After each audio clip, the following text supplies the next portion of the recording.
लेकिन मेरे साथ संजय निरुपम जी, उनका रुख करेंगे। संजय जी, देश का विपक्ष भी क्या उस तौर पर गंभीर है और मर्यादित है? क्योंकि मुझे याद आता है गुजरात में मल्लिकार्जुन खड़गे का बयान, मुझे बहुत सारे ऐसे बयान याद आते हैं जिसमें वाकई कम से कम देश के लोकतंत्र की सेहत के लिए तो वो बयान अच्छे नहीं थे।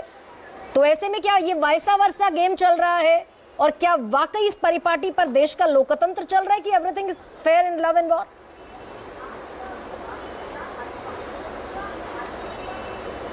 देखिए, दोनों पक्ष की तरफ से समय समय पर ऐसे बयान आए हैं जिनको आप निश्चित तौर पर जिन पर सवाल उठा सकते हैं। आज मुद्दा वो नहीं है। मुद्दा ये है कि देश के प्रधानमंत्री विपक्ष और विपक्ष के नेताओं से इतनी नफरत करते हैं कि मुझे डर लग रहा है कि उनको आने वाले दिनों में इंडिया शब्द से नफरत हो जाएगी। जिस तरीके से उन्होंने इंडिया संगठन या हमारा जो गठबंधन बना है उसकी तुलना इंडियन मुजाहिदीन और ईस्ट इंडिया कंपनी से की, मुझे लगता है बहुत ही शर्मनाक है। इंडियन मुजाहिदीन एक आतंकवादी संगठन है जिसने हिंदुस्तान को तोड़ने, हिंदुस्तान के एक सामाजिक ताना बाना को नष्ट करने का एक अभियान चला रखा था, जिसके खिलाफ भारत की सरकार ने और भारत के अलग अलग राज्यों की सरकार ने जबरदस्त मुहिम छेड़ा और आज लगभग इंडियन मुजाहिदीन खत्म हो गया है।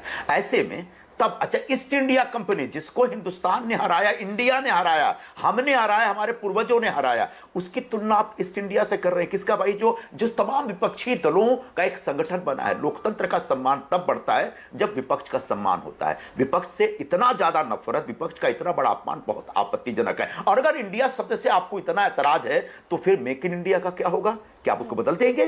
क्या आप खेलो इंडिया बदल देंगे, स्टार्टअप इंडिया बदल देंगे, स्किल इंडिया बदल देंगे? बीजेपी फॉर इंडिया आपका अपना हैंडल है, क्या उसको मिटा देंगे आप? तो प्रधानमंत्री जी को इस स्तर पर नहीं उतरना चाहिए, पहली बात। दूसरी बात, मणिपुर एक सीमावर्ती प्रांत है, वो जल रहा है एक अरसे से, लगभग 80-85 दिन होने को है। हम बार बार करें, इस पर चर्चा करिए। आप नियमों के झंझट में उलझाए हुए हैं। अब विपक्ष ने आपको बहुत बड़ी खिड़की दे दी है। वो विंडो क्या है कि प्रधानमंत्री खुद बयान दे। जब प्रधानमंत्री खुद अपना एक विस्तृत स्टेटमेंट रखेंगे तो आप मणिपुर के साथ अपनी समझ और बुद्धि के हिसाब से राजस्थान और छत्तीसगढ़ को भी शामिल करना चाहे, अपने बयान में शामिल कर सकते। कौन रोकने आता है? क्या विपक्ष आपके बयान को चेक करने आएगा?